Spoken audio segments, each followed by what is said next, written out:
There we go. And good evening. Another edition of the Army Football Huddle produced by CaMMVets Media. We cover cadets, midshipmen, veterans, and the military, and we've been doing it since 2008, our 13th season covering Army football. And tonight we're going to dissect Army's first win of the season, that over Villanova at home, 49-10 on Saturday. And with us, we have our two West Point alumni. We have Colonel Sam Houston from the class of '87 coming in from the Beat Navy studio in Huntsville, Alabama. Colonel, how are you tonight? I'm great, Ken. You know, it might be a bye week for the big boys this week, but it is Go Army Sprint Football Beat Navy week. So I'm sporting the Sprint football colors and telling you, it's the time. It's time for the star. So let's go Sprint. Okay, and calling in from South Jersey, we have our friend Steve Chaloult from the class of 1992. Steve, how are you tonight? I'm doing fantastic. And I was able to go to the Sprint opening game on Friday night and watch them wall up Colgate. And they have they've got a new offensive coordinator that used to be Mark West, who the head coach used to be his coach when he played. And they run a fast offense, really exciting to see. So get you some Sprint football this Friday night. Yeah, well, that's terrific to see. But we had a big one up at West Point on Saturday. Beautiful day, as it turned out. It was a little overcast when we covered the pass and review by the 4th Regiment out on the field, led by Lauren Drysdale, the first captain. And we also then showed for the first time in a while, the warm-up hour and the West Point band, the national anthem, and the march on by the cadets at the game. Now, watching it, just one of those games that Army started to put it together. 472 yards rushing, 2 big interceptions on defense, and just a game that looked like the Army football team we've seen over the last 5 years or so. And why don't we start with Sam Houston, your thoughts on the game, watching it from afar. First, it was refreshing to see that both Steve and my predictions for the game were correct, and that was that Villanova was walking into a buzzsaw. I know Villanova is a good FCS team, but Army is a much better FBS team, and Army did what you expected Army to do, and that is they played for 4 quarters. They pretty much dominated the game from start to finish. And they ran away with the score especially because of some timely turnovers that the defense forced, and special teams play like Tyrell Robinson's punt return for a touchdown. The game was not without some things of concern from my perspective. One is injuries, most notably Jacoby Buchanan, who went down after a 55 run on a play that I'm going to mention in just a moment that I was really pleased to see being utilized often during the game. So we hope that Jacoby is going to be returning soon. I think it's good that it's a bye week for him. Another concern that I did have in the game was the fact that Army's run defense still is not looking like Army run defense of the past few years. And even the announcers for CBS Sports Network were making repeated comment about the fact that Army's run defense is not what it has been in the past few years. So in spite of the fact that the defense did force turnovers and cause Villanova to have to punt or turnover on downs on several occasions, they still managed to give up a lot of yards rushing. I think it was probably 150 to 170. I'm not looking at the stat sheet there. Another item that I did note that was kind of concerning to me, and that is Andre Carter was he's had one game so far this season where he's really had a major impact on disrupting the offense. Villanova game was not one of them. So he's I don't know if he's injured. I don't know if he is just over pursuing on plays, if he's just trying too hard or what it is. But his game is not necessarily where it was expected to be at this point of the season. And quite frankly, Villanova is a game that we expected Andre Carter to really just live in the Villanova backfield, causing sacks and turnovers and all the other great things that he does as a player. I'm not faulting him at all. I'm just saying that I was a little bit concerned that he was notably absent in the stat column for the week. But the great things, let's talk about that B-back trap. Oh boy, I know Steve Chaloult' loves trap plays, and I do too, because he can give you the offensive line perspective as a guard running a trap play. And I can tell you about the beauty of a hole that's created when a trap play is executed correctly. And we saw it on more than one occasion in this game.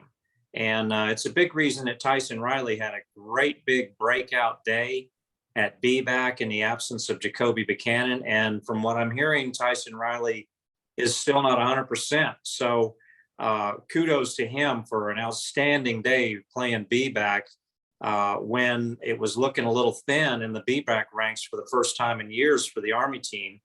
But I was also happy to see that Plebe get in there and go for his first touchdown, because he's looking pretty good. He kind of has a build that reminds me of Brad Roberts out of the Air Force. So I'm glad to see him getting some reps on the field, as well as a lot of other players that were able to rotate in once the score got out of hand to get them that game time experience. So that's another big old plus for the game.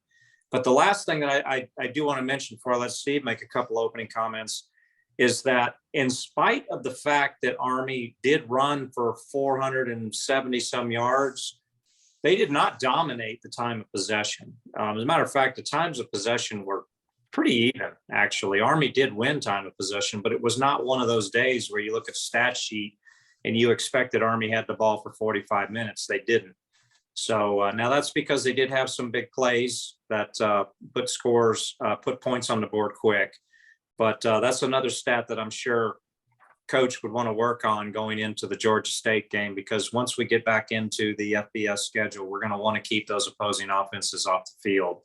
But other than that, it was a great game. It was fun to watch. And the greatest moment of the entire game was Tyrell Robinson fist bumping the class of 65 guy who was honored as a POW during halftime. And that was awesome. And it's gone viral, as it should. So good job, Tyrell. That was really a wonderful moment, a very heartfelt moment that everyone who was watching Army football enjoys. Yeah, that was a special moment. Mr. Jones was introduced to the crowd, I guess just before that, Bob Jones, and got a tremendous ovation, a standing ovation by the 30,000 people there. Even some of the Villanova players were applauding when they realized that he was a 5-year POW. I'm kind of curious if Tyrell just did that spontaneously, or if he had noted. I think everybody in Army probably noted Mr. Jones out on the side. He was sort of standing in front of the Corps cadets in that corner of the field.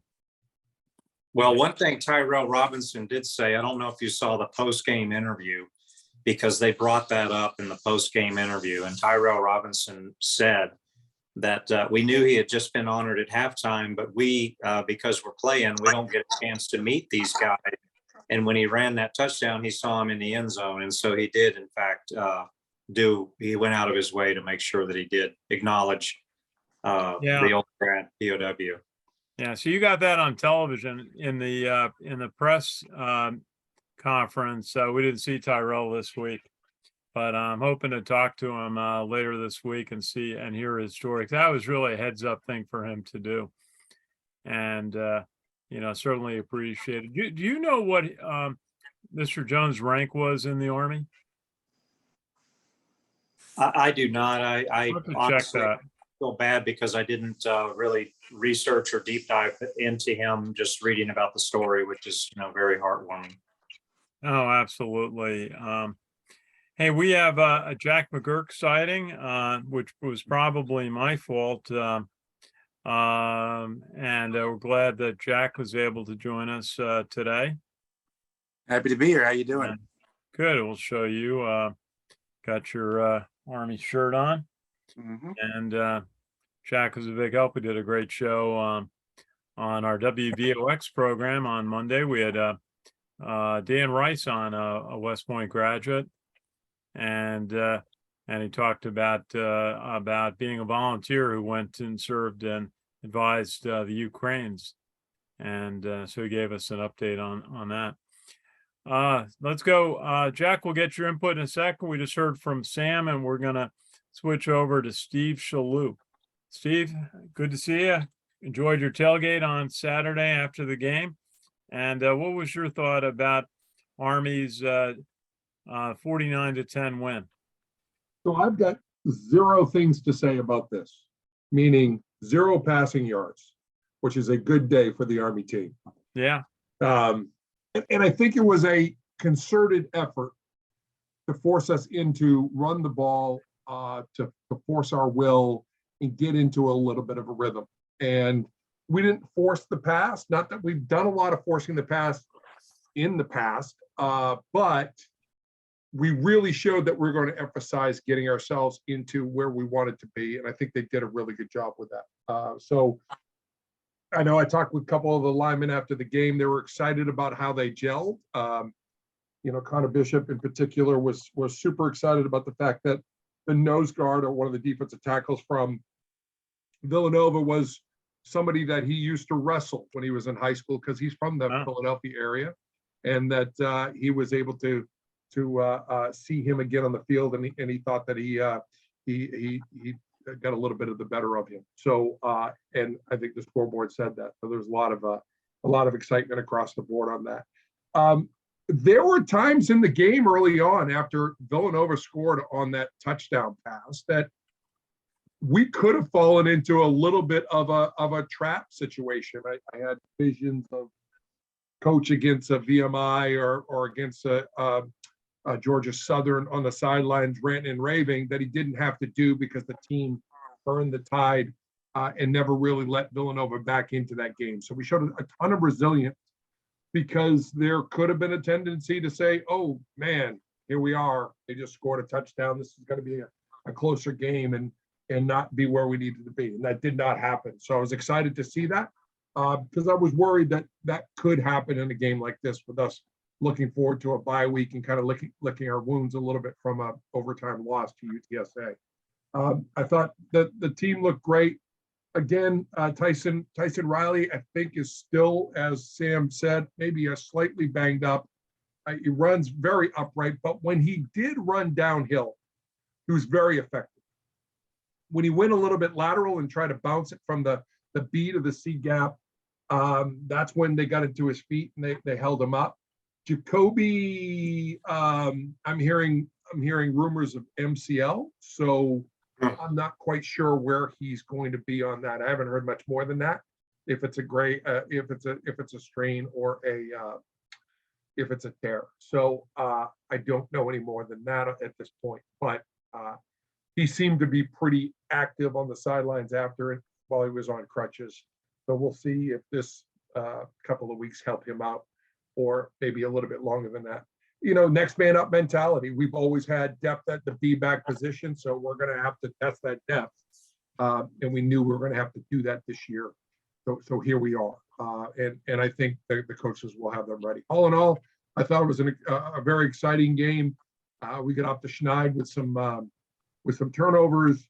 We're still lagging in time of possession overall for this year.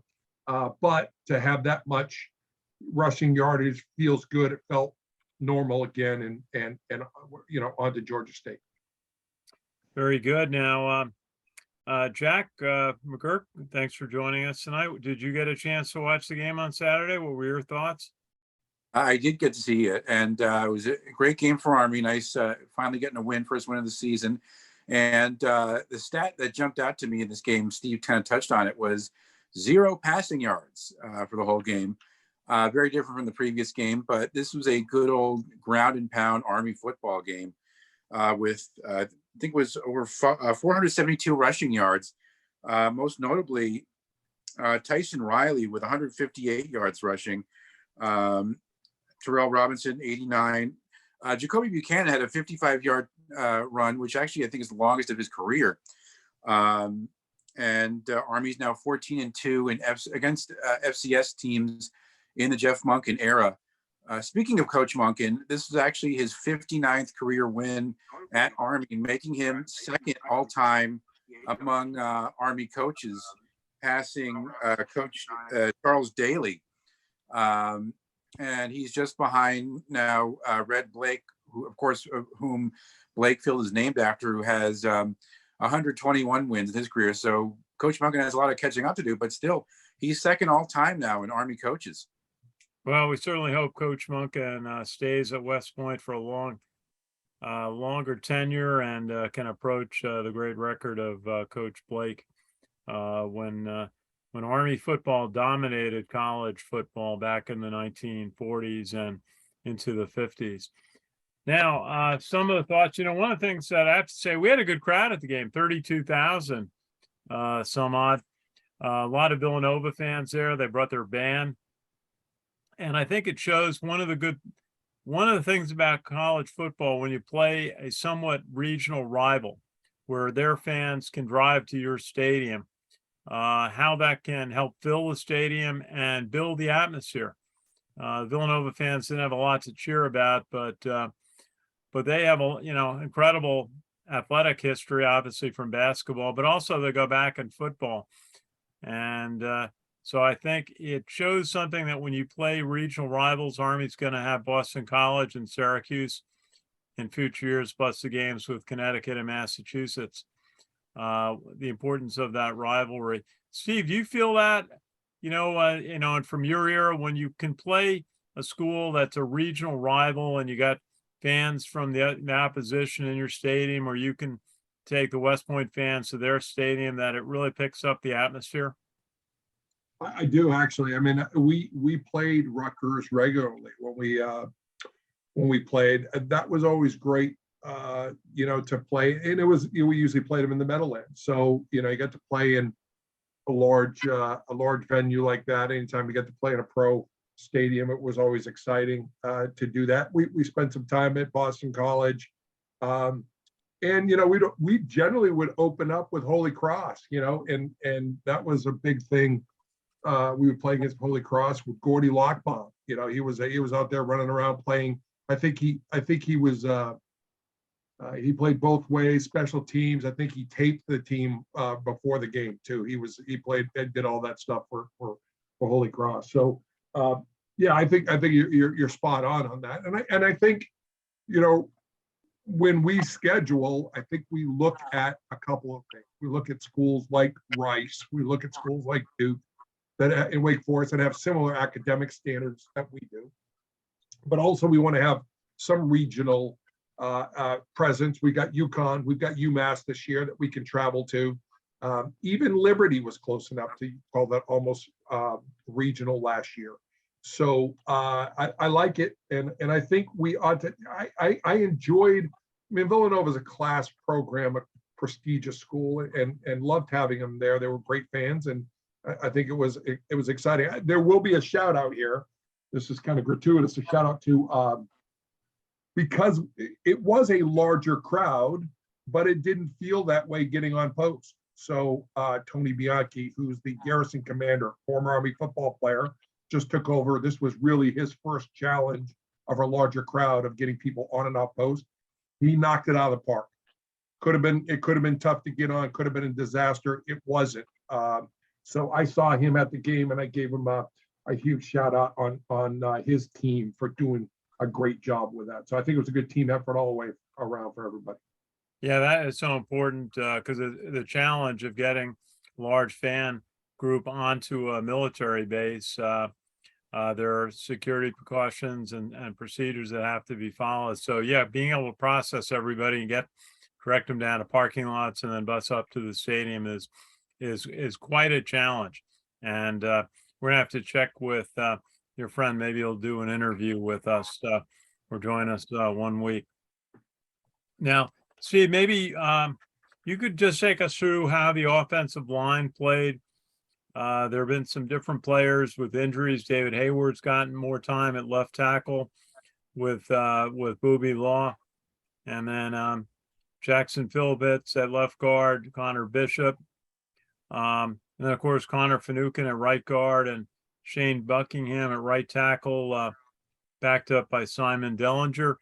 Who stood out on the offensive line this past week? You know, I think when we have success and anytime we get over 400 yards, you know, I'm kind of biased that your guard, center guard are doing their jobs. Tackles, you know, tackles are there to give you from a good play to a great play.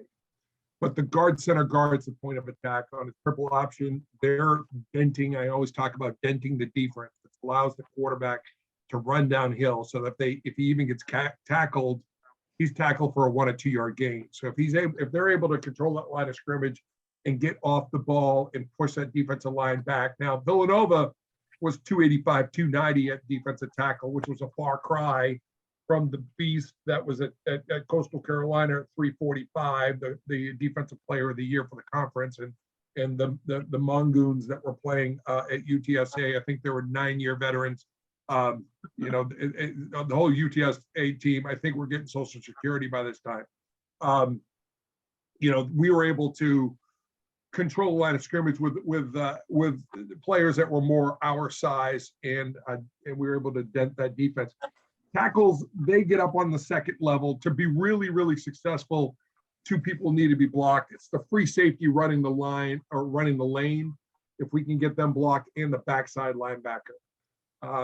They'll be the most successful in an active defense if they're holding you up. If you look at the game Wyoming played against Air Force Friday night, that free safety and that backside linebacker were super active and did a great job. The tackle is generally who's coming down and ripping through on a triple option and getting from front side to backside linebacker. That turns a 4 yard into an 8 yard. And then if you get the backside linebacker and the free safety, now you're talking about one of the big gainers. So I think the guard, center guard are key to the attack, and they were well in control. Now, this week off is going to help off. We're going to get really healthy on the line coming into Georgia State. Booby will be back from what I'm hearing, and they're going to get these dings and everything taken care of, and they'll be at full strength. And the good news is we've got a rotation of people coming into the line that have got some experience, and now we're just going to grow upon that. And I think this week, reinforcing with good film and good footwork, I think we'll have a really good showing come on October 1st, and we're excited about that for sure. Yeah. Well, let's go to Sam for a second and go through some of the running back performances. Tyson Riley, of course, he had the 35-yard run in the first half that set up the Cade Ballard 6-yard touchdown. And then it really broke the game open in the second half with his 70-yard run on Army's first drive to make it 28-7. That kind of put a signature on where the game was going to go from there. The concern is Jacoby Buchanan has an injury, and we don't know how serious. Coach Monken, because of the bye week, did not have his conference today. But some of the players who, obviously Tyrell Robinson, 89 yards on 6 carries.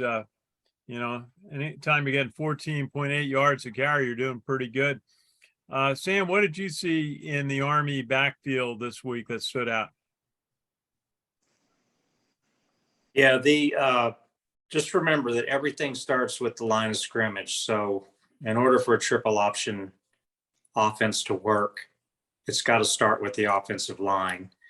And the offensive line play was much improved over what it's been the first 2 games, much more cohesive, working as a unit, and from what I saw, much more extensive use of trap blocking, which is a real bread and butter of running inside the tackles from triple option, and something that's a very welcome sight. But trap blocking itself takes it's not like head-to-head blocking. It really takes a lot of coordination and teamwork for the offensive line to make that work for the backfield. Now, from a backfield perspective, each of the backs had a good game.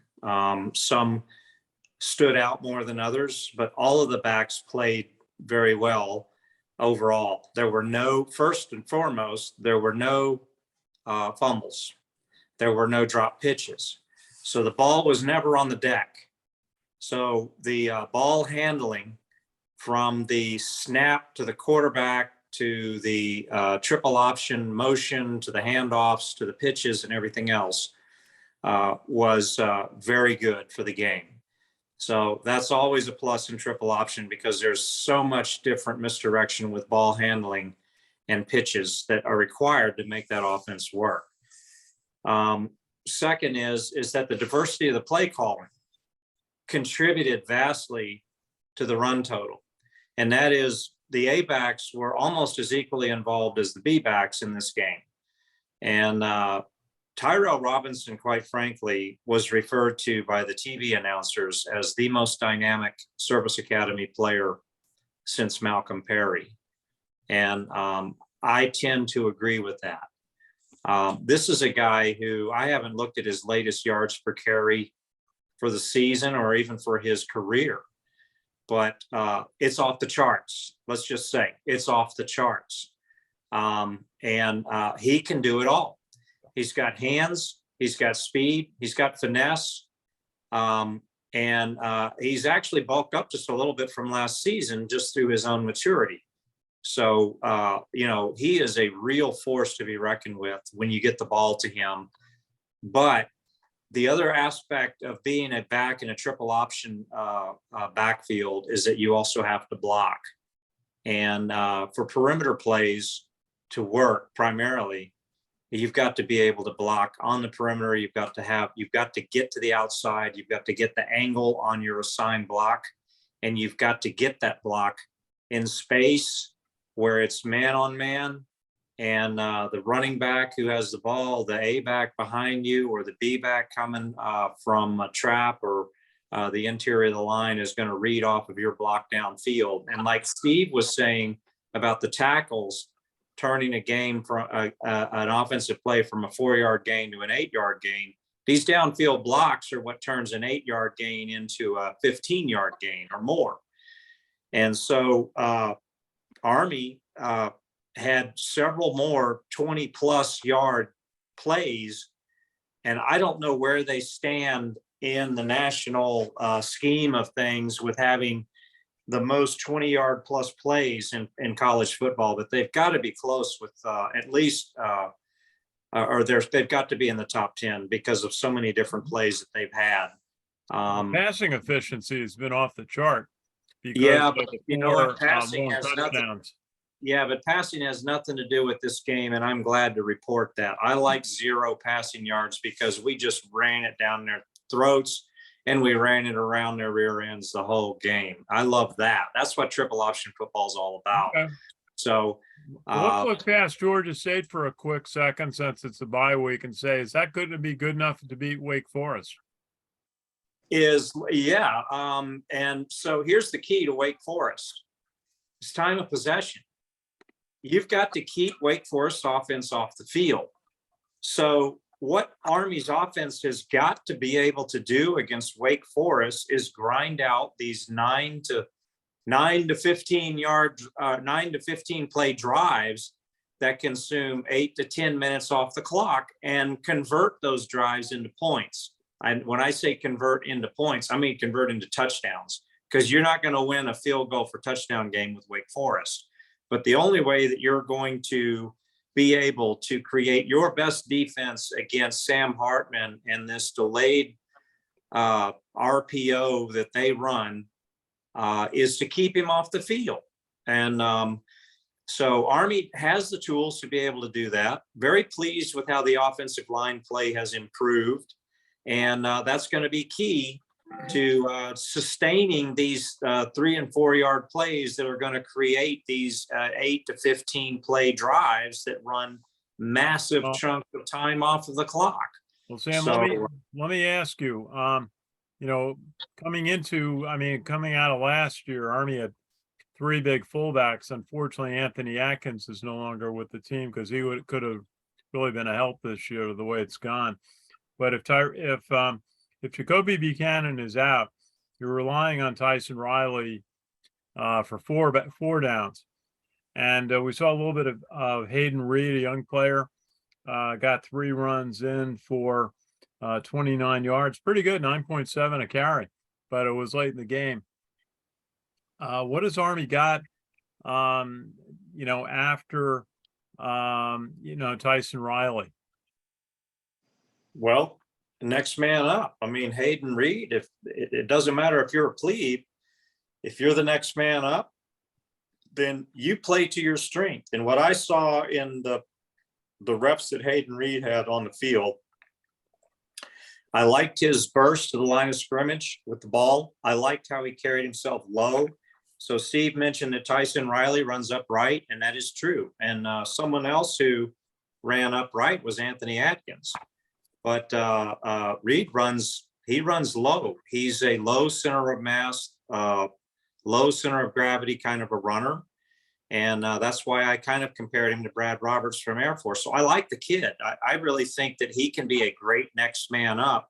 And I love the fact that he's a plebe. If that's who it's going to be, that's going to represent the depth of Army football, then you play to your strength and you run to your ability. And as long as it's in concert with good blocking along the offensive line of scrimmage, it's going to work. It's going to gain the yardage that you need to make, and it's going to run the time off of the clock.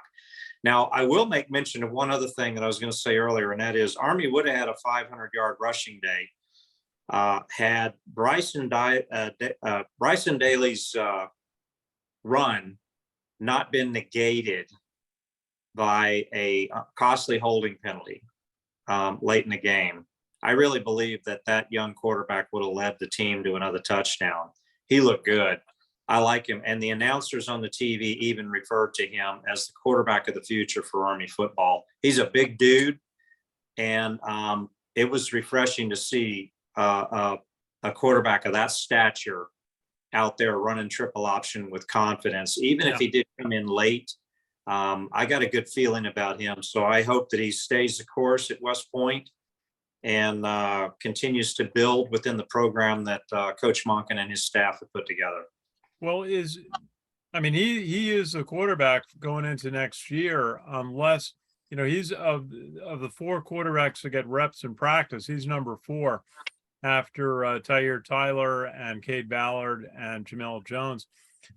Is there any thought one of those 3 has any eligibility left? My understanding is that Cade Ballard actually has another year of eligibility. But if I understand correctly, and Steve can correct me on this because he's much closer to the team than I am. My understanding is that Cade Ballard has elected to graduate with his class and commission. And that's why he's foregoing his extra semester of eligibility to play football.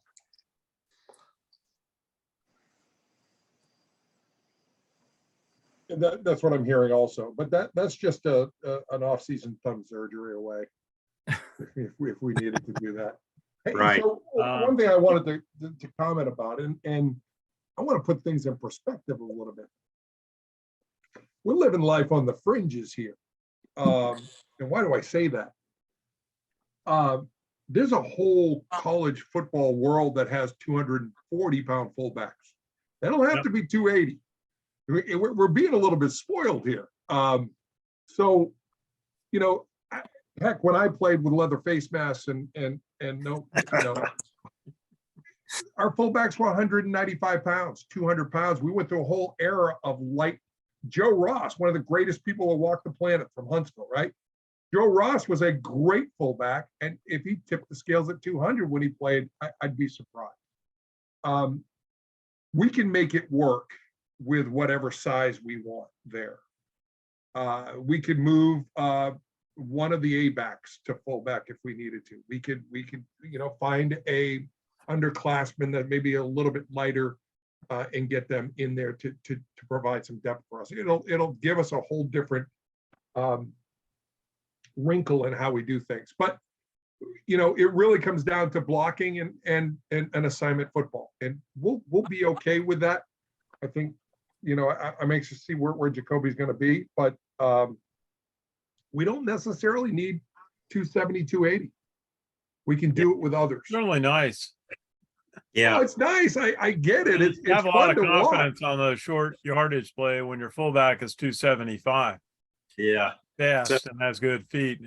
So Ken, just to add on to what Steve just said, the legend of B-back or fullback back during the time when I was a cadet, back when Jim Young was coach, was a guy named Doug Black. Yeah. And Doug Black was he didn't even get recruited to play football.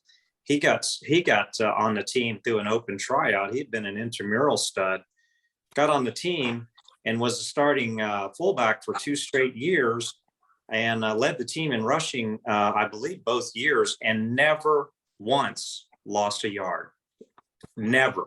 So, Jacoby had a streak going where he had never lost a yard. Doug Black at 205, that's the point I was going to make. He weighed 205, never lost a yard once in a carry.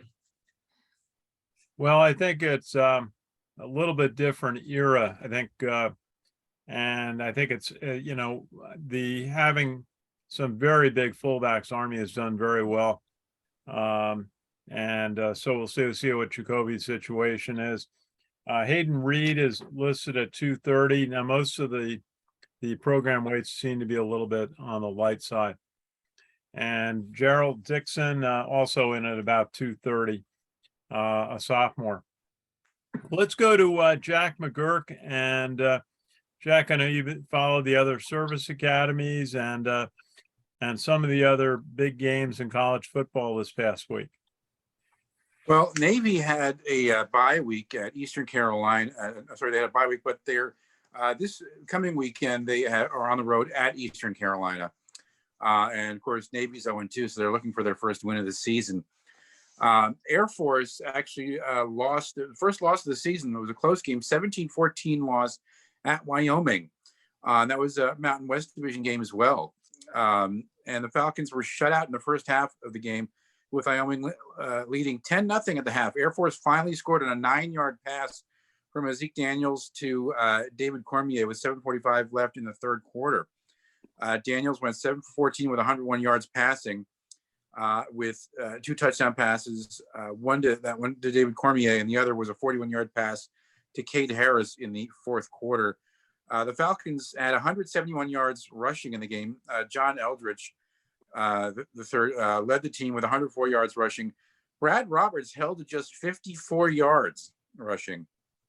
The Falcons had a 14-10 lead with 9:58 left in the game, but Wyoming got the ball back and drove the ball down the field until Titus Swen rushed 5 yards for a touchdown.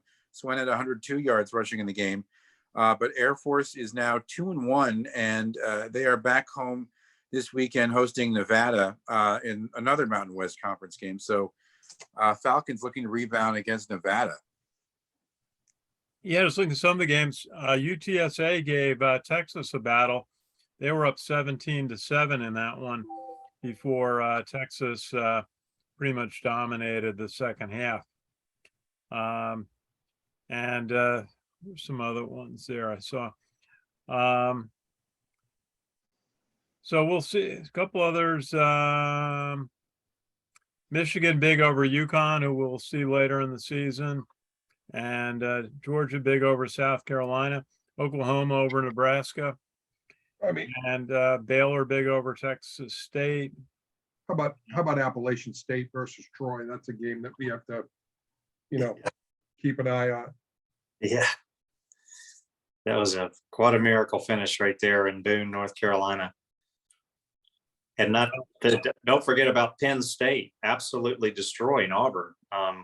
That didn't bode well for 31-12. half of the Alabama people that I live around. Alabama big over Monroe. Interesting game. Wake Forest and Liberty was close. Wake Forest 37-36 over Liberty. Liberty went for two, and Liberty scored a touchdown and went for two for the win and failed. Wow. And Tennessee, in the game when they didn't want to play Army, they beat Akron 63-6. Wow, That must have been a fun game. it's tough. Well, we should be able to tell what Tennessee's all about. They're playing Florida this week. They're looking like they're on a rebound, and it may have been fortuitous us not to play Tennessee when we're finding ourselves, and I think they found themselves. Yeah. Well, yeah, actually, from the way the season's worked out, going in 0-2 into Tennessee might not have been a fun day. Although I think there were that would have been a great visit. There would have been a lot of Army fans there. It's one of the great stadiums in college football, and it's named for a West Point grad. Nealon was a West Point grad who became a terrific coach there. And let's see, Jack, anything else for us? Who do Navy and Air Force have this week? This week, Air Force is at home against Nevada, and Navy is on the road at Eastern Carolina, hoping to get their first win of the season, Navy. Okay, and they will play each other the first Saturday, October 1st this year. And now one of the news that came out this week was that next year's Army Air Force game is going to be moved to the Denver Broncos Stadium in Denver. You know, Right. their Yep. 70,000 seat stadium. And I'm not sure I like that. I kind of like going down to the Air Force Academy. I think I've covered 3 games there. And, you know, I think it's still nice to go to the campus site. Maybe we'll still go down there. Yeah. My understanding is that the reason is because Air Force Academy Stadium is having some renovations done next season. Oh, really? Yeah, that's what I heard. But I like the idea. And I've already made the decision that I'm going to go. And, you know, I'm not on active duty anymore, so I can openly state that the reason is because now I have a chance to get club level seats. So I don't have to sit in the elements and watch the game because it gets kind of cold in Colorado. It gets cold at night. You know, it starts out nice during the day, although the couple of times we've been out there, it's been really windy. Yeah. And the AOG does a nice party out on the stadium's just surrounded by a grass parking lot. Yeah. And what happens there is that when it gets dark, it gets cold. And the Air Force cadets all dress for that. They know what's going to happen, especially if it's a late start game. Yeah. But I'm going to miss that. In fact, I'm going to try to figure out a way to go down to the Air Force Academy, maybe do a couple of cadet interviews or staff interviews down there. Sure. Before that one. Okay. One of the things I just wanted to cover was sort of the defense. Army's using a lot of inside linebackers. I'm wondering if there's another fullback in that mix between Leo Lowen, Calvin Crummy, Peyton Hampton, Camden O'Gara, who had a sack, Spencer Jones, who's recovering from an injury, Cole Marbury, and a couple of others. We talked to Brent Garina today, who had a sack in the game. What do you see about in that mix? I mean, there's 6 or 7 or 8 players that are rotating through those inside linebacker spots. Do we see a couple players emerging, or is it still just, play the rotation, keep fresh legs out on the field? Man, I think that the inside linebacker core for the Army team is still trying to find itself right now. I did mention the fact that, one of my very few concerns about the Villanova game was the fact that Army's run defense is still, it's a little porous, and it's a little porous inside the tackles, and that's what worries me the most about it. And inside the tackles, you're talking about the interior defensive line and the inside linebackers who, they are the first line of defense against interior running. And every now and then I like to go back and watch Nolan Cockrell playing, and just to remind myself of how a very legitimate inside interior lineman on defense can seriously stuff the interior of the offensive line and totally disrupt running plays that gives inside linebackers the time to plug gaps. But that's an identity that I don't think Army's interior defense has found yet. And they've made some progress the past 2 games. In the UTSA game, they got tired because UTSA dominated time of possession in the second half. In the Villanova game, once the score started running up, I do understand the fact that you had a lot of second and third team people who were being rotated in. That obviously contributed a little bit to the running stats for Villanova. But as far as your opening comment about do I think there's another fullback in the mix? There may be, but there's an X factor to that, Ken. And the X factor is you got to go back to these players and understand what did they do when they were in high school? Because you don't just grab a linebacker and make him a fullback. That's not the way it works. But Sure. if that player in high school, and a lot of us know, I'm sure Steve knows, I knows, you played both ways. And therefore, when the coach came to you and said, hey, do you think you could play this position? Like, well, yeah, you know what? I played that position in high school. I'd love to go play that position. So you never know. There may be. I just wonder if they're having that conversation with a couple of the inside linebackers because they got 7 or 8 players. I'd be sure that they are. I'd be 100% positive they are because they've done it before. Andy Davidson wasn't a fullback. That's right. From linebacker. But that was an experiment that started in spring practice, not in the middle of the season. Well, and still it's the same thing, and Tyson Riley, I believe, wasn't he playing defense before he got moved to fullback? So, so it's not uncommon in the Monken era to have players switch positions. And you've even seen this at the pros, because I think earlier this year in pro football, I think Kansas City's place kicker went out in one of their games, and one of their defensive backs or somebody had kicked in high school or in college. So he went in and he kicked an extra point and he did the kickoff and everything, so it was awesome. Well, usually the punter is a backup place kicker on most teams, but the other question was, is there a tight end? Is there an extra tight end in the mix that could be another alternative? Josh Lingenfelter's been getting a lot of raise, but you got Blaine Cleaver. Army doesn't, they've been mostly blocking, but is there a player there in the mix that could be a fullback? Army needs to find some depth. And but Lingenfelter's been getting great reviews. What does he add to the offensive line, Steve? I'm sorry. Steve, what does Josh Lingenfelter, the tight end, add to the offensive line? Well, I'm a huge fan of having a tight end in there. It makes the defense choose a strong side and a weak side.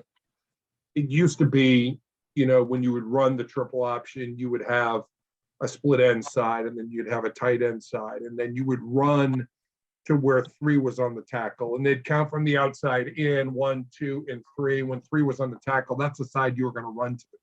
And it made a defense commit to a 6 side and a 5 side because there were 11 players on defense.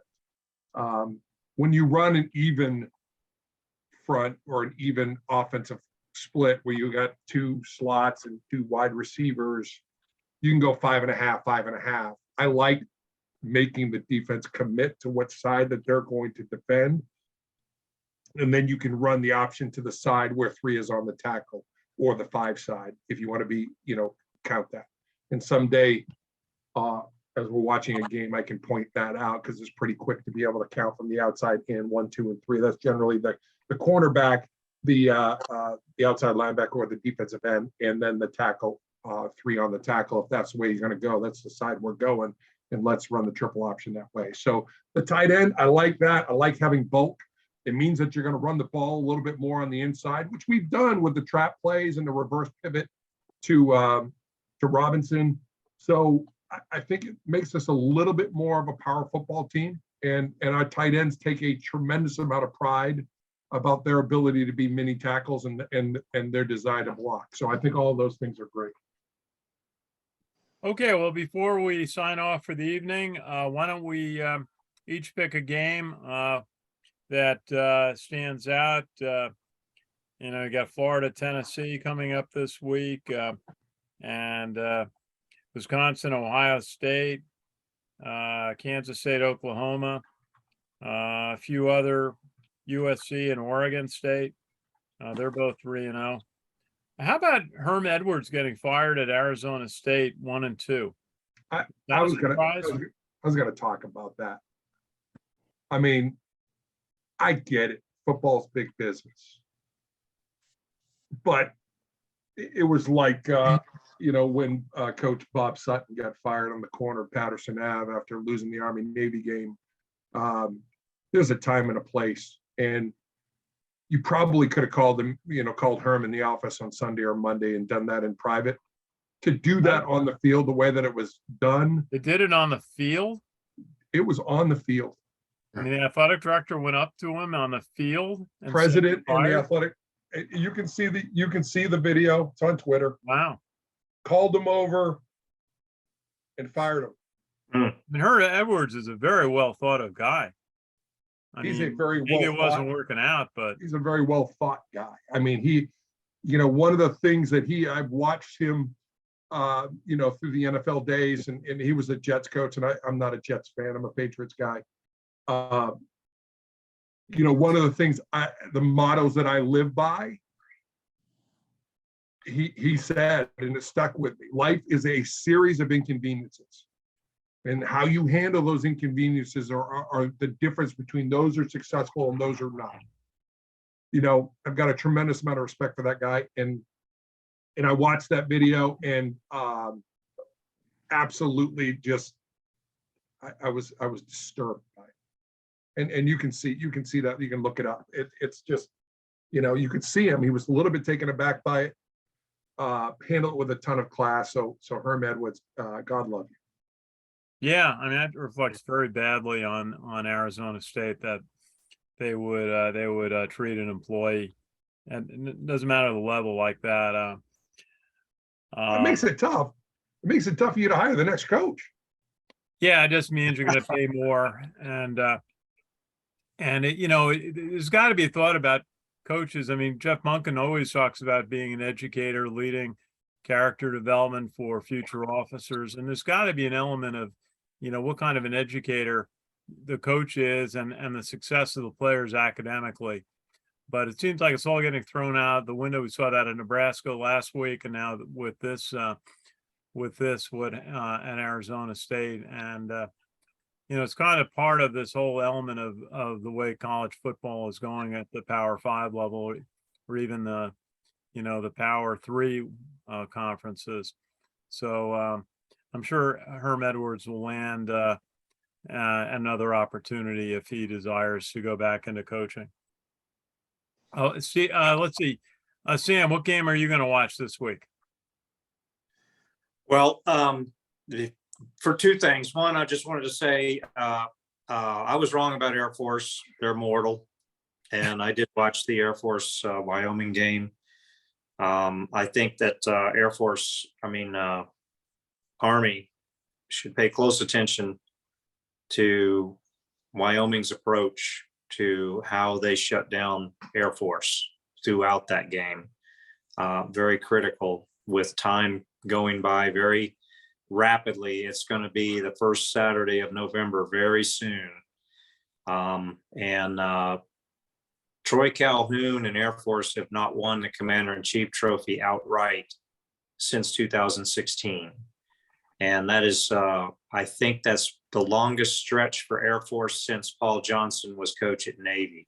So, you know, just way to go, Wyoming. You demonstrated a blueprint on how to put the Zoomies back on their fourth point of contact and show them the other side of of a game, which is the loss.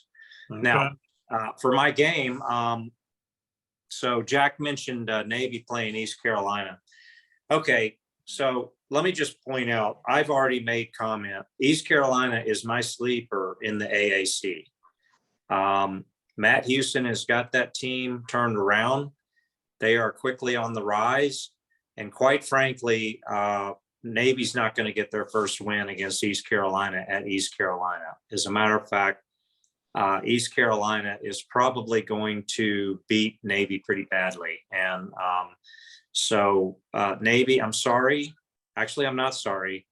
Your first win is not going to come this Saturday because you're just playing the wrong team to think you're going to get. The only way East Carolina could possibly lose that game is if they just turn the ball over every single time they have the ball, and the defense just lays down on the ground every time Navy snaps the ball. So, but that's not going to happen. So that's my game for this week. And watch East Carolina. I'm just going to say it again. They are a team on the rise, and they should have beaten North Carolina State in week 1. And they didn't, but they're going to have a great season when all is said and done. Okay. Do we want Clemson to do a number on Wake Forest this week? You know, I hate to say it this way because people will think I'm like a masochist or something like that, and I'm wishing ill on somebody. But if there's any way that Sam Hartman can have like a non-lethal nagging injury that keeps him out of the Army game, that'd be great. But no, actually, I would just like a great game. Wake Forest has a good team. Liberty really should have beat them. Liberty just had a bad play call on that 2-point conversion. I mean, pretty much Liberty reached into the bag of tricks and said, we're going to run a 2-point for the win. And when they reached into the bag of tricks, they pulled out the absolute worst play they could have possibly pulled out. And they said, okay, that's the one we're going to run. And it failed miserably. So Wake Forest is mortal. If any takeaway from the Liberty game, it is that Wake Forest is mortal. Liberty beat themselves on that 2-point conversion play. So I think that Clemson is probably going to beat Wake Forest by a couple of touchdowns, but it'll probably be an interesting game for like 3 quarters. Jack McGuirk, what game are you going to watch this week? There's a couple of them. Well, first of all, the Wake Forest Clemson game that just mentioned, that should be a big one. Also, Holy Cross has a game against Colgate. I'll keep an eye on that. Air Force, Nevada, another game to watch closely, see what's happening with Air Force. They actually coming up in a couple weeks is the Air Force Navy game, so that should be an interesting one. Game this year. It's going to be a tough one for Navy, though. Yeah, Navy, you got to say, where's their first win going to come from? Mm-hmm. Their schedule's not going to get any easier. You know, they still have Navy. I guess they have Central Florida. I mean, they just can't wait till those teams leave the American Conference and join the Big 12. And and Navy becomes one of the better programs in the America Conference. Yeah, I want to make a quick disclaimer on that, though. Army, pay attention to what happened last season. Just because Navy's having a bad year and is probably going to continue that way, by golly, come the second Saturday of December, they're going to be ready to play. And so don't be sitting there thinking that Navy is going to be a game to sit down and lay another turd on the field like what happened last fall. Yeah, well, I think right now Army's, business is going to be that game in the baseball stadium in Arlington, Texas against Air Force, because that's going to be really for the Commander-in-Chief trophy. And because Air Force, as you said, really wants it back. And Army, Jeff Monken says, never want to have it leave West Point again. But Army's got to win that game because I don't think Navy's going to help keep it with a win over Air Force. I don't see that happening. Okay. See, Steve, did you say which game you're going to watch? You know what I find really, really interesting, the game that I'm going to be excited about watching, and it's kind of unique why, is Arkansas, Texas A&M. So why is that? I mean, Arkansas is on the rise, which is good for college football. to have another SEC team that's doing well to challenge the likes of Georgia and Alabama. But Texas A&M, why do I want to see them lose? They led the nation in NIL dollars, NIL dollars. And I want teams that are recruiting with NIL dollars to lose. And I want them to lose a lot because I want boosters and investors and people with money to realize that you can't buy wins, and it's going to add some equity back into the game. So having Texas A&M lose last week, and then for them to be, or the week before, and then for them to be challenged by Arkansas, who didn't recruit at the level that Texas A&M did, I think is good for college football. Well, Steve, let's ask you before we break. I mean, you've been around the game a lot. You're very well respected in college football, as is Sam, former player.